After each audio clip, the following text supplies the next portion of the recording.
It is time now for the Eric Kendricks Show here on your home of the Cowboys. And a good afternoon, sir. How the heck are you? What's up? Hey, you tell us, how was practice? You having a good day? Yeah, practice was really good. Just finished walkthroughs actually just like 3 minutes ago. Headed over here. Really crispy, really clean. So how different is it getting ready for a Lamar Jackson offense? I think everybody kind of, you know what to expect, but you don't know what to expect. It's like obviously they have a ton of weapons on offense, but he's the ultimate weapon with his legs and his arm. The running quarterback, is that like the most difficult layer of an offense, trying to stop that? Teams with the running quarterback, just that dimension feels like it's such a game changer for offenses. Yeah, definitely. You could do everything right, and they can kind of slip through the cracks and move the chains. So it's just about not getting discouraged. Getting back to the rhythm and trying to get them off balance and uncomfortable. Would you rather play like an MVP level pocket quarterback or a dual threat?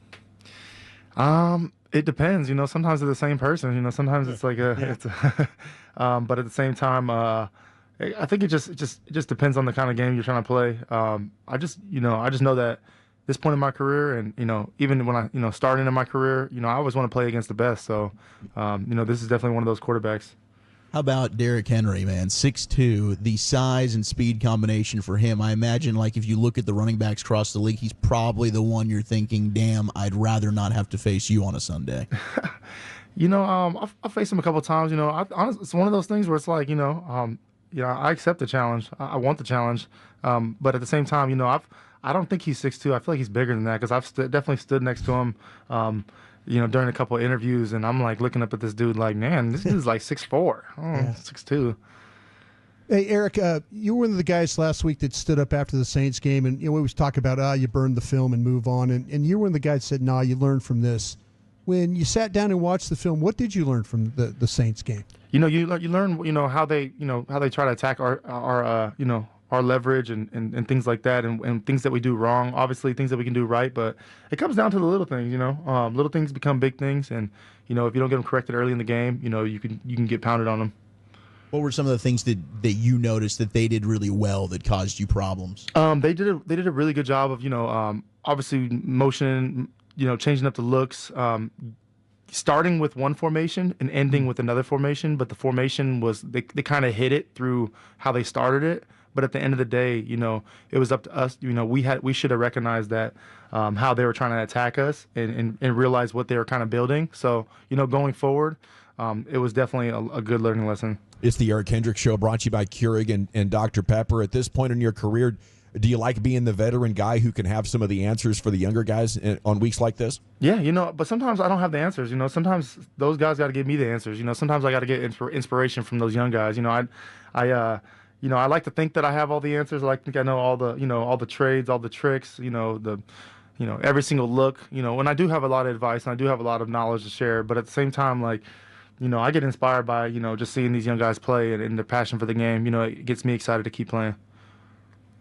Are you more comfortable meeting Derrick Henry in the hole or being open field opportunity with Lamar? Honestly, probably in the hole. I feel like space is always the hardest thing in football, and obviously corners have the most space on them at all times. So ultimate respect to corners for sure. Man, did you see the Chargers got a 300-pound fullback? Oh yeah, that's my boy Scott. Yeah, Scott Madlock. I was with him last year on the Chargers. Really good dude. Really just an ultimate team guy. So it doesn't surprise me, him moving both sides of the ball. That's crazy. He's playing a bunch of different positions, but the idea of a 300-pound fullback seems pretty insane. If you had, when you think over the course of your career, who is in terms of toughest back to bring down? We think of beast mode. We think of Derrick Henry. Is there somebody that would surprise us? I think someone who surprises you is.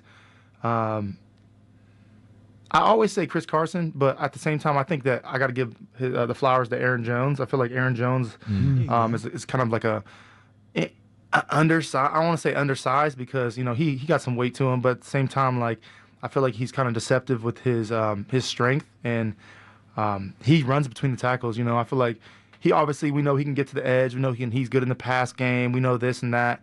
But those dirty yards, he's not scared to get them. And I've had some battles with him for sure. How many battles did you have with Prime Zeke? Oh yeah, for sure. Oh my gosh, me and Zeke always played against each other. Whether he was blocking in pass protection or I'm tackling him in a run. So many for sure. It's Patriots Jets tonight, Thursday Night Football. Do you like watching the game when you're away from it? Yes and no. If it's a team that I have a bunch of friends on and stuff like that, definitely got to check in on them. But most of the time, I just like to do my own studies and get ready for my own games and, put my time in that kind of film and then kind of separate from it. I know that you can learn a lot from watching the TV copies of stuff too. Yeah, you just tell us, Eric, you're watching Top Chef, working on those knife skills. You're trying to figure out how to get on Chopped and cook with that the octopus that they're going to put in that bag for you, right? Yeah, you can't wait too long to make the ice cream. You know what I mean? Oh, there you go. You know it. Yes. Hey, when you go to the ice cream maker, you're probably going to lose. That is a losing maneuver right there. You can't figure out how to use it. Yeah, that's happened a few times. Or they forget to turn it on. Yeah. Oh, that's a big one. Oh, we forgot to turn it on. Oh my meat's undercooked. Dang, that's a killer. Did you guys make anything delicious this week? Oh yeah. Last night I didn't make anything, so I can't claim anything. You're just being nice, man. I'm just being nice. Last night we had a little coconut rice, some broccoli, and some skirt steak. So it was incredible. Right. I had a little leftover today. I put it in a to-go box. Just had it for lunch. So are you typically a pretty healthy eater, or is there, I'm here for a cheat day. What would a cheat day look like? A cheat day for me, I think just pizza's just an all-timer. I mean, pizza's just hard to miss. A burrito or something. Wow. Okay, well, what are you putting on the pizza? Pizza, pepperoni and black olives.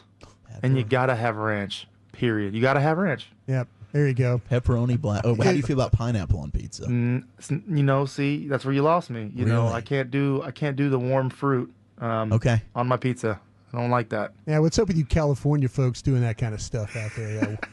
Yeah, when they do that, you just kind of you're not from here, right? Nope, not at all. You know what Californians do really well though is that tri-tip. Oh yeah, that's a big Fresno thing for sure. We got this place called Doghouse Grill. Wow, get the tri-tip going. Bland knows about it. He went to school out there. So yeah, he's a dog. You get the big tri-tip sandwich with the barbecue sauce and the ranch dressing on the side. Big basket of fries. Shout out to Fresno. Are you typically Valley? You bring your lunch to work every day, or was that just a special leftover night? No, I do it for the most part. I try to keep my my diet pretty clean during the season. Stick to the foods that I know are going to keep me healthy. Less inflammatory response. I obviously enjoy myself every once in a while, and I'm not psychotic with it, but definitely has changed as I've been in the league. See, okay, now I promise this is my last food question for you for the day. But he lies. Were you a guy that would trade your lunch when you were at school?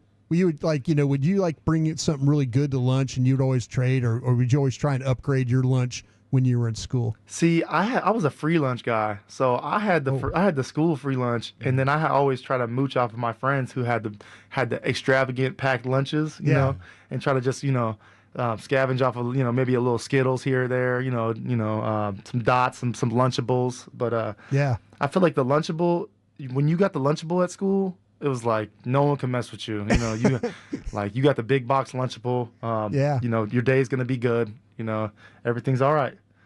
Eric, how long into your career before it clicked for you in terms of the professional, like the way you eat and taking care of your body and all that kind of stuff? How many years in before you're like, oh, I gotta change some things here? So I feel like I always took really good care of it early on. I feel like I developed good habits in college, thankfully. I feel like we had a really good program at UCLA that taught us the body maintenance aspect of it. So when I got to the league, I took that portion of it seriously.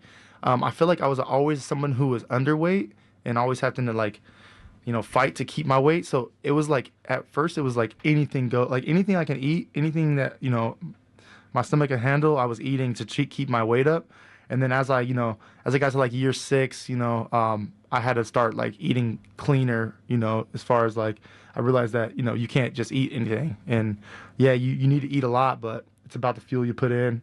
And, I've been doing a lot better since. Did you find something that, like, your stomach definitely did not handle well? Because our guy Brian Broaddus cannot do orange juice or soy sauce. Yeah, I'm bad on the orange Learned that juice. the hard way. Yeah.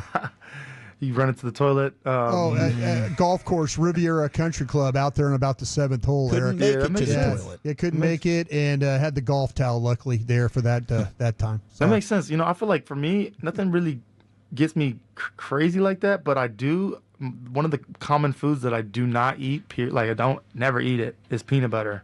Oh. Can't do it. Hey. It's my least favorite of all time. Wow. Okay. See, I've heard it could be a gut irritant for some folks. It's just a very strong flavor. Like, you put peanut butter in anything, it's overtaking whatever dish it's in. That's fair. That's 100% fair. You put it in Reese's, of course. you put it in a smoothie, or you put like a banana in a smoothie. It becomes Yeah. a banana smoothie now. So I totally get that. I am curious. How many years into the league before you realize, yeah, you know what? I might need some of that Toradol stuff. That was day one, baby. I mean, that's just, it's up to the person. It's up to the individual person and how you feeling. But I feel like that's what it comes down to, taking care of your body and things like that. I feel like, especially with anti-inflammatories, I feel like I had a really bad injury in college, and I found myself taking anti-inflammatories more on a daily basis to just get by in college. But here I am, 10 years in, and knock on wood, yeah. I'm not taking any for practice or anything like that. So that's a great step. And you sometimes you have to use them, and players use them all the time. But at the same time, like, to limit that is probably the best. Yeah, sorry, Eric's so nosy about stuff like that. Hey, I'm sorry. I just No, was it's all curious. good. I mean, that's what you got to take care of your body, man. Period. It's it's obviously a brutal game. People are hitting each other and falling on the ground, so you got to take care of yourself. But that's awesome at this stage in your career. I don't know if there's that many players that have been in that long that can say that, Eric. Mm-hmm. Take pride in it. So congrats on that, and here's to you guys putting a hurting on the Ravens on Sunday. Thank you so much for joining us, sir, and have a great weekend. Let's go.